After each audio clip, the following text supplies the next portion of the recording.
తెలుగైనా హిందీ అయినా అమెరికా అయినా ఆస్ట్రేలియా అయినా ప్రభాస్ సెంటర్ అయితే బాక్స్ ఆఫీస్ కి జాతరే. దేశవ్యాప్తంగా సలార్ బాక్స్ ఆఫీస్ నెంబర్స్ బ్రహ్మాండంగా ఉన్నాయి. అయితే ఓవర్సీస్ లో కూడా సలార్ హవా కొనసాగుతోంది. ఓవర్సీస్ లో సలార్ కి మైండ్ బ్లోయింగ్ నెంబర్స్ నమోదవుతున్నాయి. ఆ అప్డేట్ ఒకసారి చూసినట్టయితే తొలి రోజే రికార్డ్ వేగంతో అరుదైన మైల్ స్టోన్ ని సలార్ అధిగమించింది. మొదటి రోజే ఈ సినిమా ఓవర్సీస్ లో ప్రామాణికంగా భావించే $1 మిలియన్ మార్క్ ని సునాయాసంగా అధిగమించింది.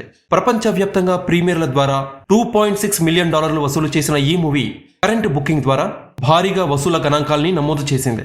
ఇక సలార్ అడ్వాన్స్ బుకింగ్స్ వివరాల్లోకి వెళ్తే నార్త్ అమెరికాలో ప్రీమియర్ ప్రదర్శన ముందు వరకు $750K, యూకేలో $150K, ఆస్ట్రేలియా న్యూజిలాండ్ లో $100K, గల్ఫ్ లో $50K, ఇతర దేశాల్లో $100K వసూలతో కలిపి $1 మిలియన్ పైగా కలెక్షన్స్ అంటే 8,80,00,000 రూపాయల్ని అడ్వాన్స్ బుకింగ్ రూపంలో రాబట్టింది.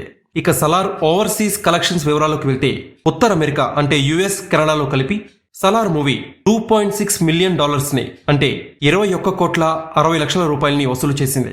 యూకే, ఐర్లాండ్ విషయానికి వస్తే ఈ చిత్రాన్ని 173 లొకేషన్స్ లో రిలీజ్ చేయగా £165K అంటే 1,70,00,000, ఆస్ట్రేలియాలో $450K అంటే 2,29,00,000, అలానే గల్ఫ్ దేశాల్లో ఈ మూవీ $3,40,00,000 రూపాయల్ని వసూలు చేసింది. ఓవర్సీస్ లో సలార్ ప్రీమియర్స్ తొలి రోజు కలెక్షన్స్ వివరాలను చూస్తే రికార్డు స్థాయిలో కలెక్షన్స్ రాబట్టింది. తాజా సమాచారం అందేసరికి $3.6 మిలియన్ అంటే 30 కోట్లకు పైగానే కలెక్షన్స్ రాబట్టింది. రెండో రోజు కూడా బాక్స్ ఆఫీస్ వద్ద స్ట్రాంగ్ గానే ఉంది Salaar movie overseas business break even target విషయానికి వస్తే ఈ సినిమా థియేట్రికల్ రైట్స్ $75 కోట్ల మేర ప్రీ రిలీజ్ బిజినెస్ జరిగింది. ఈ సినిమా తొలి రోజే $30 కోట్ల గ్రాస్ వసూలు చేసింది.